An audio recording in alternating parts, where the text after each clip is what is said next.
¿Qué te parece si oramos juntos? Pon tu mano en tu corazón ahí donde estás y repite después de mí. Dios, mi corazón es tierra fértil para tu palabra. Que la palabra que hoy escuche dé mucho fruto. Amén. Muy bien, seguimos en esta serie, familia, que empezamos en este año, Back to Basics, volviendo a lo básico del cristianismo, de la Biblia, de nuestra relación con Dios. Estamos volviendo a los fundamentos de nuestras creencias, de nuestra doctrina. Y cada sesión, yo sé que ya notaste como el ritmo, ¿no?, de la serie. Empezamos con un fundamento y luego te explico cómo volver a ese fundamento. La semana pasada hablamos de que la fe es fundamental. Entonces la sesión de hoy tiene como título, léelo conmigo, dice: vuelve a la fe. Sí, la fe considero que es de los fundamentos más importantes del cristianismo, de nuestra relación con Dios. Y la semana pasada contestaba a la pregunta: ¿qué es fe? Espero lo recuerdes, y si no, rápidamente te refresco la memoria, ¿verdad? Fe es la combinación de convicciones y certezas, las dos cosas. Mire, en ocasiones creemos que fe son solo convicciones. Los cristianos tenemos convicciones muy sólidas, ¿verdad? Dios es bueno, Dios es fiel, Dios está en control, Dios lo gobierna todo, Dios es todopoderoso, nada se escapa de su control, controla las estrellas, conoce los cabellos de nuestra cabeza, es el creador del mundo, del universo, ¿verdad que sí? Nuestras convicciones son firmes, pero escucha acá: si esas convicciones no se convierten en certezas, no es fe. O sea, si tú crees que Dios es bueno, pero vives preocupado, no es fe. La certeza es el resultado de que tu convicción es correcta y estás convencido de eso. Entonces, fe es eso mismo. Yo tengo una convicción acerca de quién es Dios, por lo tanto, mis emociones tienen paz, tienen confianza y están en gozo. Eso es fe. La fe es cuando la mente y las emociones funcionan en integralidad. No puedes separarlo. Y tristemente, hay cristianos con convicciones muy fuertes que viven preocupados toda la vida. No es fe. ¿Ok? Eso no es fe. Necesitamos que nuestras convicciones dirijan nuestras emociones o nuestras certezas. ¿De acuerdo? Y obviamente también hablábamos acerca de que tú y yo fuimos hechos para vivir por fe. Ese es nuestro diseño original. Y esto te lo quiero leer, aunque lo mencionaba la semana pasada. Hoy traje el verso bíblico. Hebreos 10, versículo 38, dice así: mas el justo vivirá por fe. Entonces tú y yo fuimos diseñados para vivir por fe. Mira, y para explicarlo mejor, cuando tú y yo vivimos preocupados, estamos viviendo fuera del propósito de Dios. Cuando tú y yo vivimos ansiosos, estamos viviendo fuera del plan de Dios. Tú y yo fuimos hechos para el bienestar y el disfrute. La paz y el gozo es nuestro estado natural. Lo tengo que afirmar porque los cristianos nos asustan todos los pecados carnales, menos el peor de todos, que es la preocupación. Y no estoy diciendo que porque los pecados carnales sean poca cosa, pero a los cristianos nos asusta mucho el adulterio, la fornicación, la lascivia, la lujuria, todo eso, cuando el peor pecado de todos sigue siendo la preocupación. Porque tú y yo fuimos diseñados para vivir por fe. Tú y yo fuimos diseñados ¿para qué? Para la confianza, para la paz y para el gozo. Y lo curioso aquí es que si tú y yo no aprendemos a vivir por fe, vamos a vivir por miedo. ¿Ok? O sea, no es como que encontremos un lugar, un punto medio. Si tú y yo no aprendemos a vivir en una confianza absoluta en Dios, vamos a poner nuestra confianza en otra cosa y esa confianza se va a transformar en preocupación. ¿Ok? Y mira, esta frase, la semana pasada yo hice mucho la comparación entre fe y miedo, ¿verdad? Y cómo es lo mismo, nada más que son dos caras de una misma moneda. Ese es mi ejemplo favorito. Porque fe es la convicción y la certeza de que todo será para bien. ¿Estás de acuerdo? No conozco mi futuro, pero sé quién es Dios. Todo será para bien. Pero el miedo es igual, ¿sí? No conozco mi futuro, pero tengo la convicción y la certeza de que todo será para mal. Es lo mismo, es igual. Si sabes tener miedo, sabes tener fe. Y aquí va la frase comparativa entre estas dos situaciones. La fe y el miedo te obligan a ver algo que no se ve. Por eso te digo, tú y yo vivimos por fe. Siempre estamos proyectando cosas que no vemos, ¿sí? Por ejemplo, el miedo se basa en imaginar problemas, imaginar soluciones e imaginar posibles escenarios en los que puedes estar involucrado y cómo enfrentarlos. Y ahí estás resolviendo problemas que no existen, quemando cinta de cosas que ni siquiera están pasando. ¿Estás acá conmigo, verdad? Entonces, el miedo te obliga a ver algo que no estás viendo. Entonces, si el miedo te obliga a ver algo que no estás viendo, ¿por qué decidimos ver lo incorrecto y no lo correcto? Porque si de todas maneras uno de los dos nos va a llevar a ver algo que no se ve, ¿por qué no decidimos ver lo eterno, el galardón eterno, las promesas de Dios, el carácter de Dios? ¿Por qué no decidimos mejor ver eso? Porque ahí sí, tú y yo decidimos ver lo que no se ve y decidimos qué es eso. Qué fuertes esas palabras, ¿no? Por eso te decía, el justo vivirá por fe y el injusto también, pero es miedo. Es igual. Vemos algo que no se ve, estamos imaginando cosas o preveyendo cosas. Y vuelvo a esta idea, seguir a Cristo es elegir verlo a Él, es elegir confiar en lo que Él es, ¿sí? No imaginar solo el futuro, sino verlo a Él. Ahora, la semana pasada yo te contestaba otra vez, ¿no? La pregunta, ¿qué es fe? Porque estábamos hablando del fundamento. Y esta es la sesión de hoy. Yo te voy a contestar a la pregunta, ¿cómo vivir por fe? Porque una cosa es saber qué es fe, ya, ¿verdad? Y la comparación con el miedo, y prometimos no volvernos a preocupar ni afanar por nada nunca más, ¿verdad?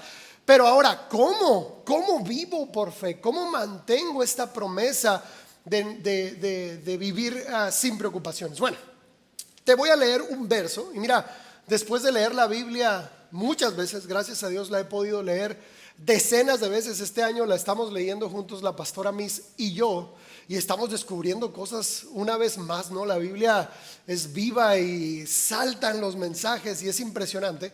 Pero hay un verso particular de la Biblia en Efesios 4, que considero que Efesios 4, el capítulo completo, es la tesis de la confianza, la tesis del reino, la tesis de la mente de Cristo. Pero estos pasajes en particular, 6 y 7, nos explican cómo se vive por fe. ¿Estás acá? Y en esta sesión vamos a ver los 5 mandamientos de cómo vivir por fe, o los 5 mandamientos del reino. ¿Sale? Tú y yo pertenecemos a este reino ya. Y para vivir este reino en la tierra, el reino de los cielos en la tierra, hay 5 mandamientos no negociables que tú y yo necesitamos abrazar y obedecer. Y los vamos a leer. Dice así, Filipenses 4, del 6 al 7. El primer mandamiento me encanta. ¿Cuál es? No se preocupen por nada. Mira, no necesitas ir a la escuela para saber que nada es nada y todo es todo. No hay una licenciatura en todología o una licenciatura en ¿cómo sería esa? ¿Nadaología? Ay, qué rancios son. Ya, si no se quieren reír hoy está bien, pues. Pero dice, no se preocupen por nada. Es cero tolerancia. No, pastor, pero es que el problema es realmente grande. Cero, nada, es nada. Porque no hay ningún problema tan grande como tu Dios. No hay una situación que se salga de su control. No hay nada tan grande que Dios no pueda resolver. Y si Dios está permitiendo esas situaciones, porque Él está contigo y Él te va a rescatar. No te preocupes por nada, es cero. ¿Estás acá? Y luego sigue la lectura. En cambio, oren por todo y den gracias a Dios por todo lo que Él ha hecho.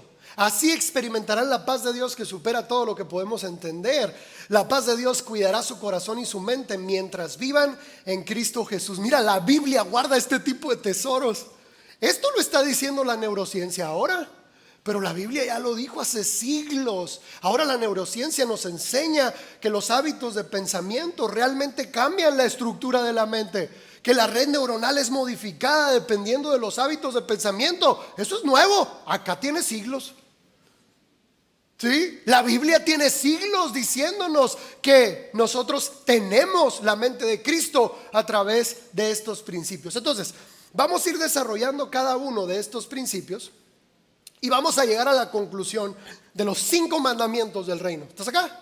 Bien, el primero de ellos Creo que hablábamos muy fuerte de él el domingo pasado, pero tengo que iniciar acá porque quiero reiterarte esta misma idea. Mira, no se preocupen por nada, no es solo un buen consejo. ¿Qué dice? Es un mandamiento. Mira, los que somos acá ansiosos anónimos, yo tengo un club, los voy a invitar a todos. Yo soy el vocal número 1, presidente, orador, director, todo. Ansiosos anónimos, ¿verdad? Los invito. Bueno, este es nuestro club. No es cierto. El detalle acá es que cuando tú batallas con la preocupación, que si somos humildes, todos batallamos con la preocupación. Todos, yo no estoy en esta plataforma diciéndote, oh, yo tengo todas las batallas ganadas, aleluya. Yo no, oigan, yo nací ansioso. Y te lo digo en serio porque recuerdo tener 4 o 5 años, muy pequeño, y no poder dormir sobrepensando. A los 4 o 5 años. ¿Y sabes cuál era mi preocupación más grande en esa temporada? Escucha acá. Obviamente no me preocupaba por qué comer o si tenía miedo al coco o no sé, ¿no? Al chupacabras. Sí tuve una temporada donde le tuve mucho miedo al chupacabras, pero esa es otra historia, ¿no? Los que no se rieron están muy jóvenes, ¿verdad? Y todos los que se rieron, pues gracias, ochenteros y noventeros, bueno, y setenteros también. Bueno, ya, el detalle acá es que yo pensaba así muy fuerte y sobrepensaba en el hecho de que en el cielo o en el reino de los cielos nunca se iba a acabar el tiempo. Me abrumaba tanto ese pensamiento que pasaba noches en vela quemando cinta. Imagínate un niño de 5 o 6 años, o sea, por eso te digo, yo nací ansioso y luego deja tú de nacer ansioso. Naces en un mundo, en una iglesia y en una familia donde lo único que te enseñan es a preocuparte. ¿Sí? Tus papás, o sea, mis papás sembraron cosas hermosas en mí. Yo amo a Dios porque mis papás me lo enseñaron. Yo conozco a Dios, pero tristemente a ellos tampoco les enseñaron a no preocuparse. Y por lo tanto era, mi hijo, ten cuidado, puede pasar algo, puede pasarte algún mal, tienes que cuidarte mucho y luego tienes que estudiar y una carrera y una licenciatura y un puesto de gobierno porque esos son muy seguros, ¿verdad? Entonces, en lugar de enseñarnos a confiar, nos enseñaron a tener miedo. Y luego llegas a la iglesia, que es el lugar donde deberían de enseñarnos a tener confianza y a vivir en paz y gozo. No, llegas a la iglesia y empiezan, Dios te va a castigar, ahí viene el anticristo y el rapto y te vas a quedar solo en tu casa y vas a tener que cantar, mamá. O sea, vivíamos en la frustración completa porque nadie nos enseñó a no preocuparnos. Al contrario, nos enseñaron a tener miedo. Entonces, creo que los que venimos y todos los que estamos en esa lucha, el peor consejo que alguien te puede dar cuando estás preocupado es, no te preocupes. O sea, te dan ganas de mandárselo al Señor, ¿verdad? ¿Te lo llevas o te lo mando, Padre? Ahorita te lo... ¿Sí o no? Estás bien preocupado y estás así sobrepensando y todo, y luego llega tu amigo y te dice, amigo, ¿qué tienes? Estoy muy preocupado. Y el sonso te dice, pues no te preocupes, man. Sí, me va a quedar mucho coraje. Como el Albertano, ¿has visto el video del Albertano? Si el problema tiene solución, ¿para qué te preocupas? Y si el problema no tiene solución, ¿para qué te preocupas? Ay. Bueno, ahí va. No se preocupen por nada. Como consejo, es horrible, oigan, es terrible. Es más, te hace enojar el consejo. Pero es que no es un consejo, es un mandamiento. ¿Quieres entrar al reino? Al reino hay 0 tolerancia a la preocupación. Si tú crees que entrar a Estados Unidos es difícil, no tienes idea. Y luego te revisan y que la visa y que la segunda revisión y que en el reino de los cielos no se admite preocupación. ¿Estás acá? ¿Quieres vivir el reino? 0 preocupación. ¿Quieres que el reino se establezca en tu vida? 0 preocupación. Y lo afirmo porque la Biblia nos enseña de manera contundente que así es. Hebreos 11:6 lo explica así: sin fe es imposible agradar a Dios. Mira, de las 9 características del fruto del Espíritu, amor, gozo, paz, paciencia, benignidad, bondad, mansedumbre y templanza, ¿sí? Fe, mansedumbre y templanza. De las 9, solo una es un requisito no negociable para entrar al reino. Todo lo demás no. No dice sin amor, no dice sin paciencia, que todo eso es bueno. No dice dice sin fe es imposible agradar a Dios. Mira, la palabra aquí agradar, el verbo agradar, aparece en el griego en otro pasaje que todos conocemos. Jesús es bautizado, el cielo se abre y se escucha una voz que dice: este es mi hijo amado y yo me complazco en él. Es la misma palabra. Yo me agrado en él. ¿Sí? Esta palabra agradar es aquel en quien te complaces o quien alegra tu corazón. Y quiero aclararte algo acá. Cuando el cielo dijo esto sobre Jesús, Jesús no había hecho nada, ¿verdad? No había resucitado un muerto, no había levantado ningún paralítico, no había hecho ningún milagro, no había multiplicado ni un charal, nada. O sea, Jesús no había hecho nada todavía. ¿Y por qué el cielo se agradaba en él? Porque por 30 años lo que Jesús hizo fue aprender a vivir por fe. Jesús no hubiera podido desarrollar su ministerio si primero no hubiera ganado la batalla de su vida y la batalla de nuestra vida, que es la batalla de la fe. De hecho, después de ser bautizado, Jesús es llevado al desierto a ser tentado por el diablo, dice la Biblia. Y la tentación que el diablo le envió son tentaciones de preocupación. Jesús convierte esas piedras en pan. O sea, ¿qué era esa tentación? Preocúpate por la comida. Pero vive preocupado. O lo lleva a la cima del templo y le dice: aviéntate, no, que Dios te va a cuidar. Y es lo mismo, preocúpate del daño, del futuro, de lo que puede ocurrir. Prueba a Dios y situaciones así. Pero la tentación era: vive preocupado.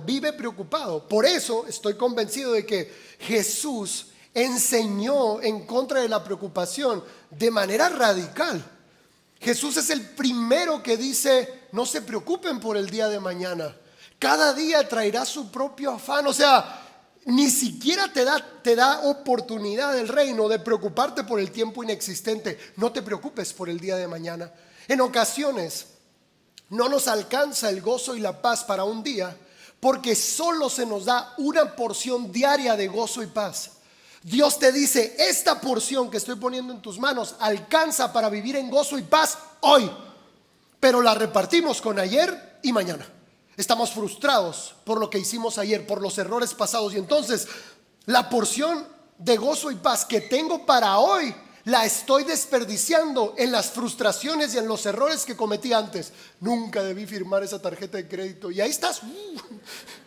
Nunca debí haber aceptado ese crédito personal, nunca debí haber hecho esto, nunca debí haber hablado así. Y estás malgastando y desperdiciando tu porción, como dice el Padre Nuestro, ¿no? El pan de cada día dámelo hoy. Y esa provisión no es solo material, es una provisión espiritual. Dios te da gozo y paz un día a la vez. ¿Cuándo se nos acaba el gozo y la paz? Cuando estás sobrepensando en los errores del pasado o en los posibles escenarios del futuro. Y Jesús dice ahí: no te preocupes por el tiempo inexistente. Cada día tiene su propio afán, pero cada día tú tienes el gozo y la paz suficiente para vencer ese afán. Jesús mismo lo dice: no se preocupen por lo que tengan que comer o lo que tengan que vestir. Es una constante en la Biblia. Una de las palabras más repetidas, que descubrí hace poco que es un mito, que la Biblia dice 365 veces: no temas. Es un mito. Son cientos de veces, pero no son 300. Bueno, te dejo esa tarea. Lee toda la Biblia de aquí al otro domingo y cuéntalas. El detalle es que si son cientos de veces las que aparece no temas en la Biblia. ¿Estás acá conmigo? Cientos de veces. ¿Por qué? Porque sin fe es imposible agradar a Dios. Ahora, afirmo lo que te decía al principio. Entonces, la preocupación es el peor pecado. ¿Estás acá?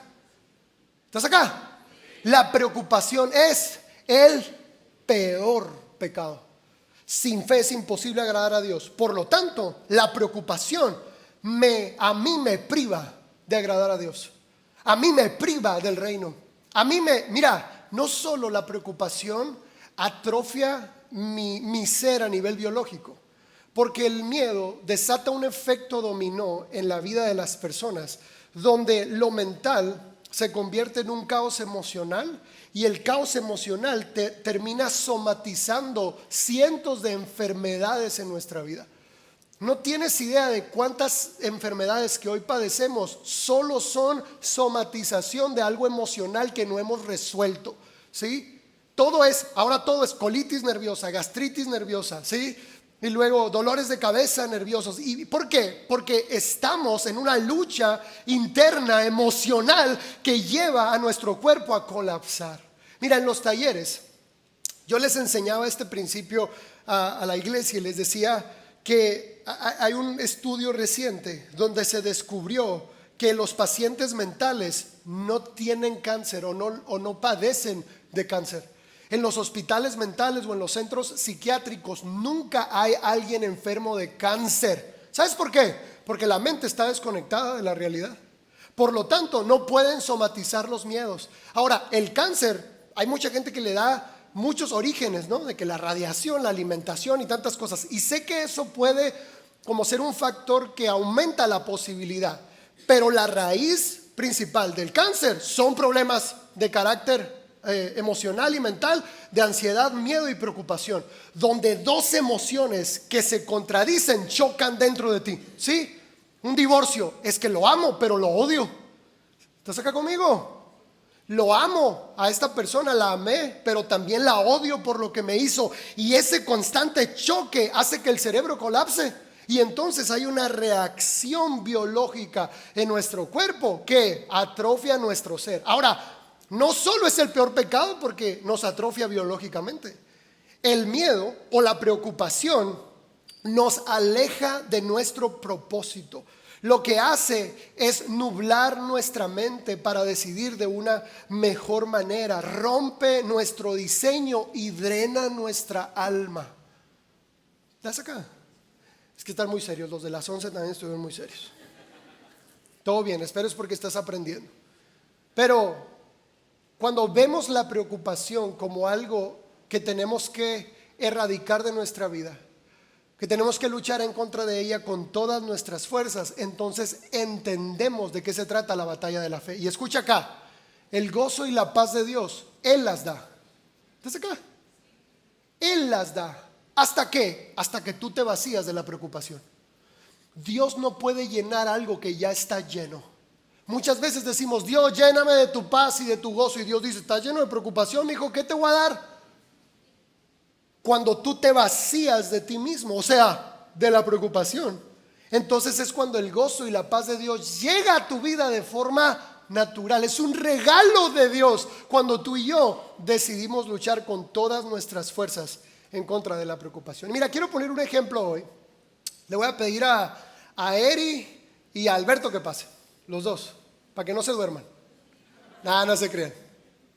Vamos a hacer algo con... Pónganse acá, chicos, bien guapos los dos, miren. Volteando para allá los dos. Yo sé que los dos son hombres fuertes.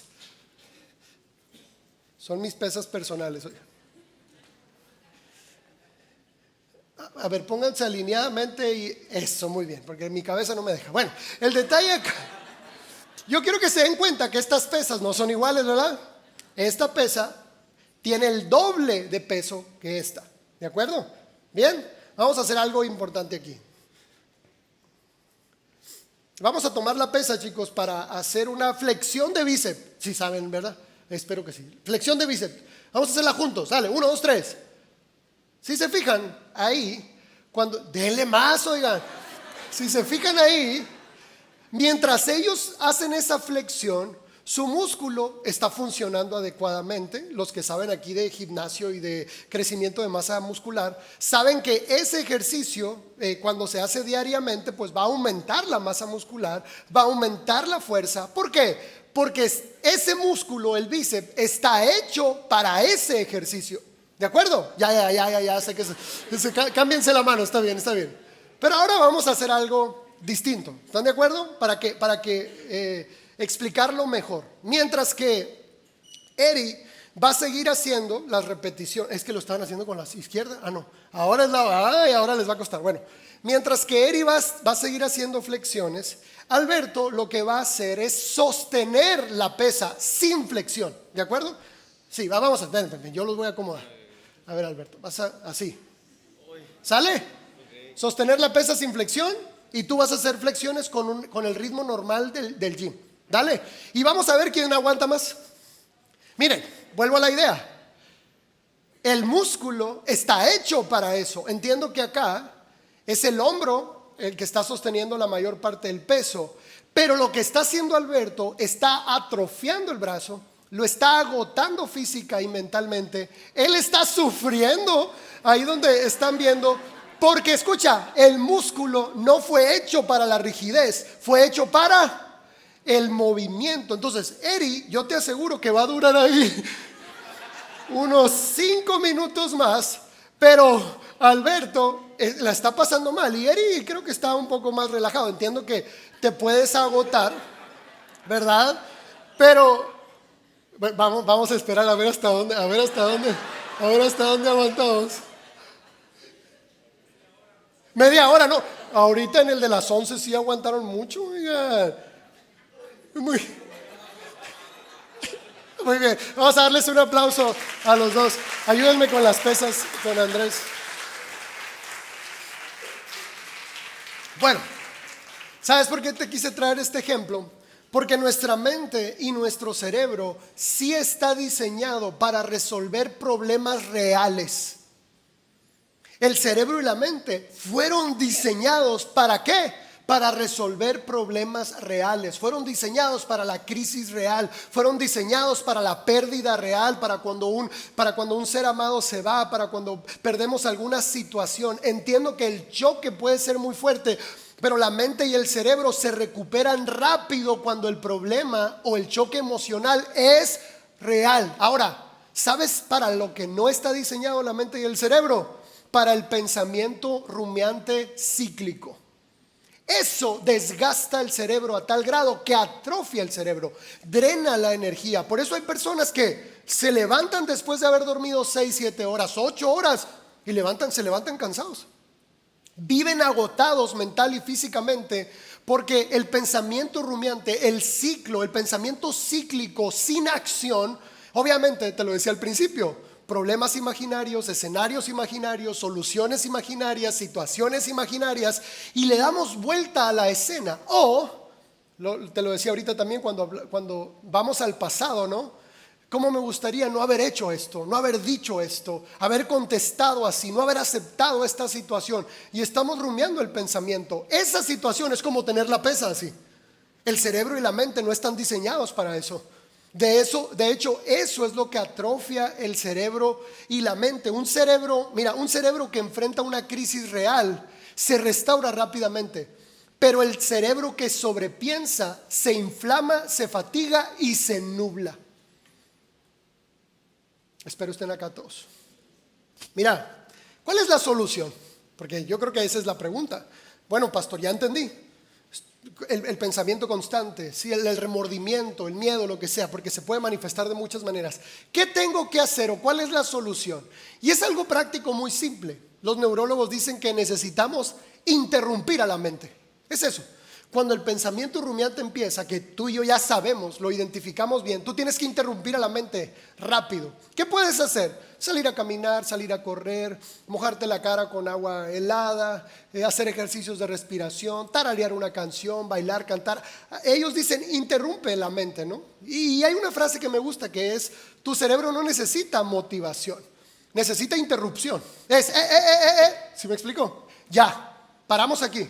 Y tú tienes que hacer algo que interrumpa ese ciclo destructivo. Ahora, los neurólogos dan ese tipo de consejos. La Biblia da el mejor consejo de todos. ¿Cómo tú y yo podemos interrumpir la preocupación de la mente? Te leo el siguiente mandamiento. Dice: oren en todo tiempo.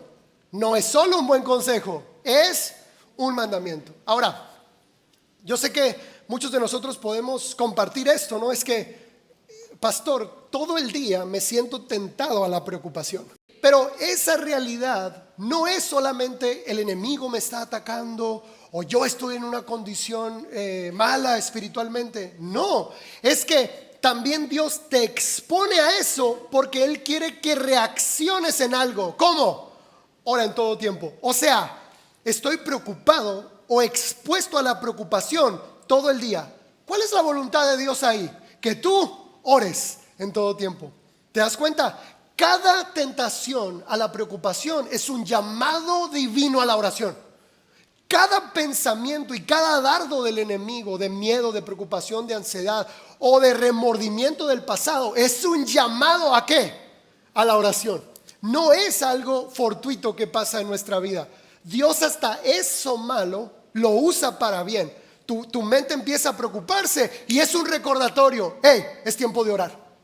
Es tiempo de bendecir a Dios. Es tiempo de hacerlo. Ahora, creo que hay una gran pregunta aquí y es ¿cómo orar? Porque si hay una lucha que tenemos los cristianos es eso, es la oración, ¿sí? Y hay gente que dice se me acaba el repertorio, son cosas que ya he dicho, sí, son cosas que ya he dicho en anteriores ocasiones, ya lo alabo con las mismas palabras, ¿no? Como la vez de que les contaba que yo estaba adorando a Dios y tú que abriste el mar, tú que mandaste maná del cielo, tú que hiciste temblar el Sinaí. Lo me dice, ya, yo también me sé la Biblia, me dijo. ¿Qué tanto me dices que no sepa, verdad? Pero en ocasiones sí podemos como ciclarnos en las mismas palabras. Y principalmente eso pasa, familia, porque tristemente algunas oraciones están llenas de nuestro propio ego, ¿sí? Quiero adorar para sentirme bien yo, o para pedir cosas, o para que Dios me bendiga, o para que Dios me responda a estas necesidades. Cuando la oración, familia, debe tener un protagonista. El protagonista de tus oraciones tiene que ser Dios. El protagonista de tu vida tiene que ser Dios. Mira, la voluntad de Dios es más importante que la tuya. Los planes de Dios son más importantes que los tuyos. Y de hecho la Biblia dice que si tú te deleitas en el Señor, Él concede los anhelos de tu corazón. Ahora, voy a ponerte en pantalla. Quiero que le tomes foto porque son muchas letras. Pero quiero que le tomes foto porque esto es un regalo de Dios a tu vida. Bueno, de Dios y mío también, a tu vida. ¿Qué es? Estos 7 principios que están en pantalla, considero que es la oración conforme a la voluntad de Dios. La Biblia dice que Dios siempre responde oraciones que son conforme a su voluntad. ¿Estás de acuerdo? Entonces, estos 7 principios son las cosas, familia, que deberíamos de orar todos los días. No sé orar, ahí está, la Biblia ya nos dijo cómo orar. Empieza con una de las declaraciones más importantes, que tu oración debe ser constante en eso. ¿Cuál es? Dios, que venga tu reino y que se haga tu voluntad. Que venga tu reino a mi familia, a mi matrimonio, a mi negocio, a mi ciudad. Que venga tu reino y que se haga tu voluntad. Es la oración más poderosa que existe. Que se haga tu voluntad. La voluntad de Dios es mejor que nuestra voluntad. Los sueños de Dios son mejores que nuestros sueños. Lo mejor que te puede pasar en la vida es la voluntad de Dios. Tal vez tú estás orando por un muchacho y no es la voluntad de Dios, pero tú te aferras y terminas en una relación que no es buena para ti. ¿Qué mejor de decir, Dios, quiero una relación, quiero un matrimonio, quiero una familia? Haz tu voluntad, haz tu voluntad. ¿Estás acá conmigo? La siguiente oración dice que ninguno se pierda. Mira, esto a mí me conmueve el corazón porque Cristo no murió para darte cosas. Cristo no murió para darnos cosas. Cristo no murió para dar empresas ni para prosperar empresas. No, Cristo murió para salvar al mundo. Y en ocasiones nuestra oración es, otra vez, es mi empresa, es mi vida, son mis necesidades. Cuando el corazón de Dios tiene un solo deseo, ¿cuál es? Que ninguno se pierda. Mira, si la salvación fuera el propósito de la vida de los seres humanos, cuando una persona fuera salva, pues se transfigura en el momento al tercer cielo y Dios se lo lleva, ¿sí o no? Eres salvo y Dios dice, pues ya es mío, ¿para qué lo dejo? Chance y se me pierde. Entonces, ¿estás acá? ¿Por qué Dios nos deja en el mundo después de haber sido salvos? ¿Sabes por qué? Porque la salvación no es el propósito final. ¿Sabes por qué estás aquí todavía? Porque todavía hay persona que no es salva.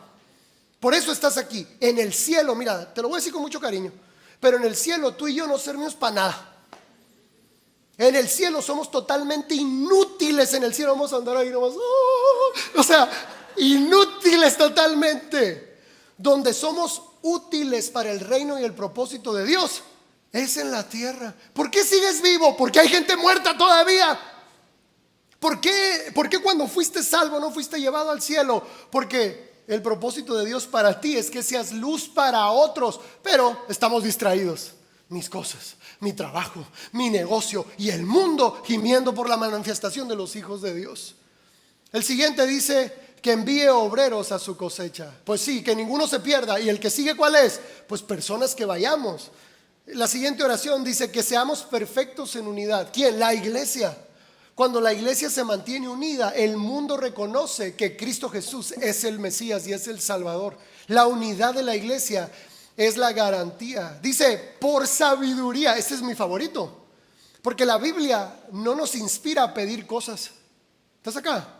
Porque tú puedes pedir, por ejemplo, recursos económicos y Dios dice, claro que no, se los va a malgastar. No sabe administrar, tiene vicios, ¿sí? Lo despilfarra todo. ¿Qué le voy a dar? ¿Estás acá? Pero cuando tú pides sabiduría y creces en sabiduría, Dios dice, a él dele más de lo que necesita, porque sabe cómo se administra el dinero. Entonces, pide sabiduría, deja de pedir cosas. La siguiente oración es más de su espíritu. Debe ser una oración constante. El Espíritu Santo viene a nosotros como un regalo cuando lo pedimos. Y la última oración que la descubrí hace poco tiempo, que es hermosa, dice, examíname, pruébame y conoce mis ansiedades. Hay situaciones en nuestra mente, familia, que alguien las implantó ahí, ¿sí? Hay palabras de nuestros padres que quedaron guardadas en nuestro inconsciente y que hoy tenemos miedos que no sabemos de dónde vienen, que hoy tenemos traumas, que hoy tenemos situaciones inconclusas que no sabemos de dónde vienen, porque en nuestros primeros 8 años de vida es donde se forjan nuestros cimientos. Y muchas ideas inconscientes ahora las sacamos a relucir y decimos, ¿de dónde viene este miedo y esta situación? Y el único que puede acceder a nuestra mente inconsciente es Dios. Es el único que puede operar. Por eso el rey David dice, Dios, examíname, pruébame y conoce mis pensamientos y mis ansiedades más profundas. Y dice, y sácalas de ahí y guíame por el camino eterno. Opera dentro de mí. Ahora, todas estas 7 declaraciones, yo creo que las últimas 6, ¿estás acá conmigo? Responden a la primera oración, ¿sí o no? Que venga tu reino y que se haga tu voluntad. ¿Cómo? ¡Pum! Las otras 6 responden a la primera oración, ¿de acuerdo? Ahora, esto es cómo pedir, ¿de acuerdo? ¿Qué tienes que pedir? Pide eso. Pide eso y vas a encontrar todo lo que necesitas. Pide eso y escucha, tus oraciones van a ser contestadas siempre, porque eso es orar según la voluntad de Dios. Ahora, ¿cómo adorar a Dios? Porque una cosa es pedir y otra cosa es adorar. El mismo pasaje nos da el siguiente mandamiento. ¿Cómo orar? Y te lo voy a leer. Dice, den gracias a Dios por todo. No es solo un buen consejo, es un mandamiento. Y por todo es, por lo bueno, por lo malo, por lo incómodo, por lo que pasó, por lo que no pasó, por el que se quedó, por el que se fue, por lo que gané, por lo que perdí, por todo. Y vuelvo acá, es un mandamiento, no es un consejo, es un mandamiento. ¿Qué vamos a hacer cuando vamos a orar? Vamos a orar según la voluntad de Dios, ya te expliqué cómo. Y luego damos gracias a Dios por todo, por lo que duele, por lo que nos agrada, por todo. Y mira, Vuelvo a la idea principal. No necesitamos una licenciatura para saber que todo es todo y nada es nada. ¿Te fijas que los mandamientos del reino son absolutos? Por nada estén preocupados, 0 tolerancia. Y luego después te dice, da gracias a Dios por todo. Porque los mandamientos no son negociables. No es como si tú y yo pudiéramos elegir por lo que damos gracias o no damos gracias. Porque si tú y yo ya estamos pidiendo por la voluntad de Dios, entonces lo que está pasando es según la voluntad de Dios y será para mi bien. Por lo tanto, yo tengo que dar gracias por eso, aunque duela. Bien, voy a ir a predicar para allá, ahorita vengo.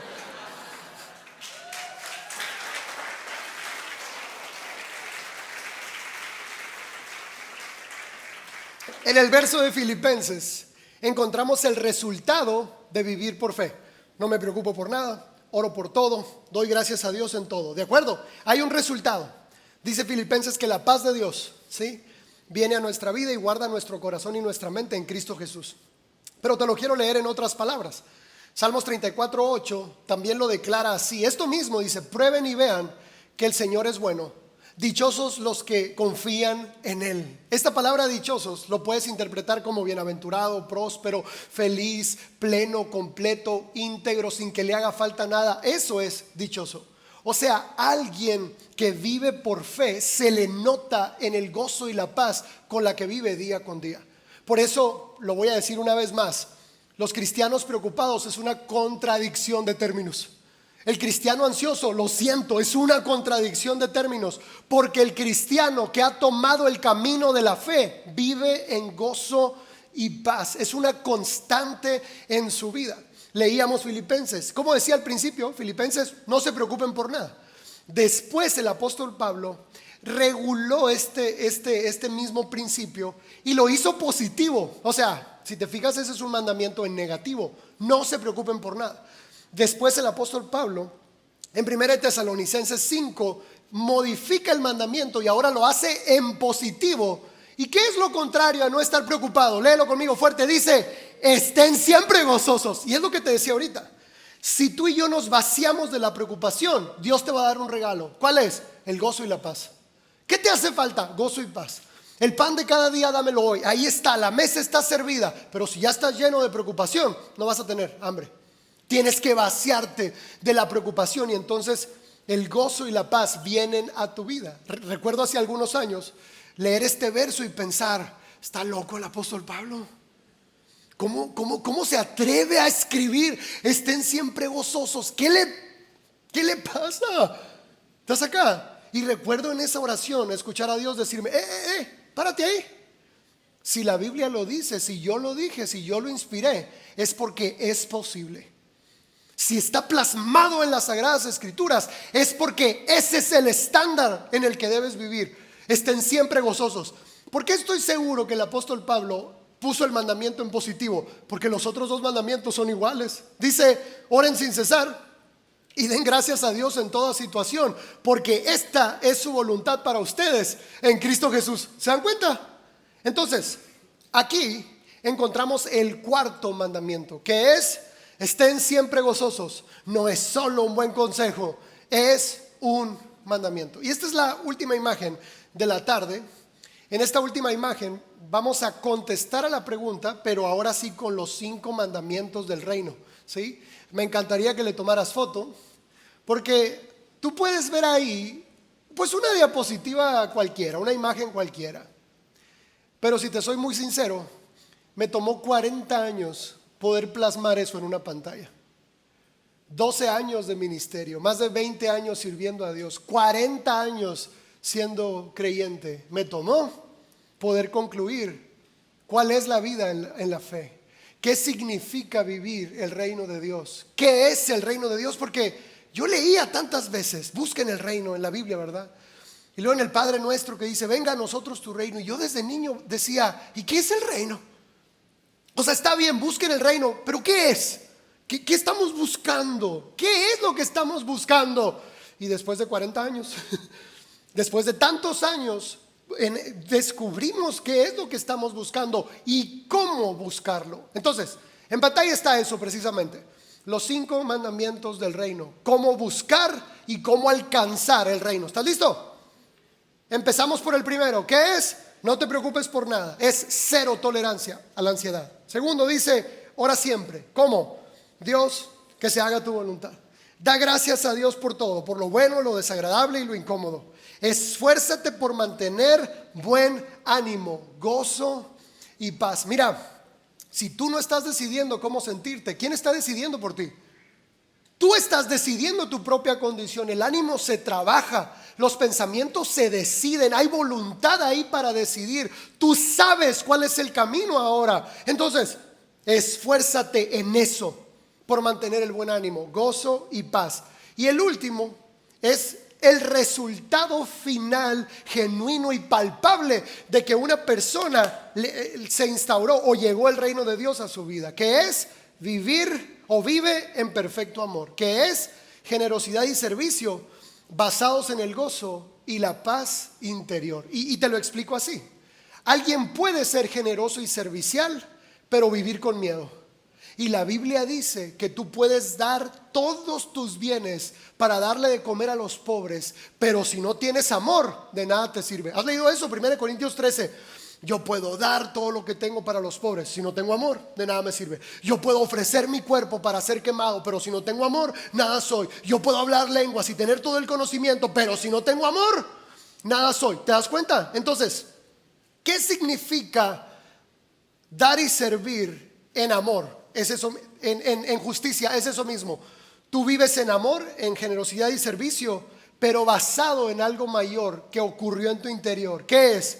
Paz y gozo. No doy por miedo, doy por gozo, ¿sí? Doy en alegría, que hay versos en la Biblia llenos de esas verdades. Dios ama al dador alegre. Ahí está. ¿Te fijas? Es bueno dar, pero el dar con alegría es cuando la persona vive el reino y encontró el reino. ¿Estás acá? Luchó por el reino, encontró el reino y vive por el reino. Entonces, eso, familia, es lo que tanto estábamos buscando. Eso que está en pantalla te dice el mapa completo. ¿Qué buscar? ¿Cómo buscar? ¿Dónde buscar? ¿Y cuál es el resultado al encontrarlo? Y obviamente hoy voy a declarar la palabra que Dios nos dio. La banda puede pasar, por favor. La palabra que Dios nos dio para el año 2026, ¿te acuerdas? Reino establecido. Y hoy la voy a afirmar sobre esta casa una vez más. Lucas 12:32 empieza con esta misma declaración. Para entrar al reino se necesita una visa. ¿Cuál es? Léelo, la primera frase. No temas. ¿Quieres entrar al reino? Hay una visa. Es visa. Y el visado, ¿qué es? No teman, manada pequeña, porque a su Padre le ha placido darles el reino. Así que aplaude fuerte esta tarde. Vamos, celebra. Vamos, iglesia, vamos, aplaude, aplaude.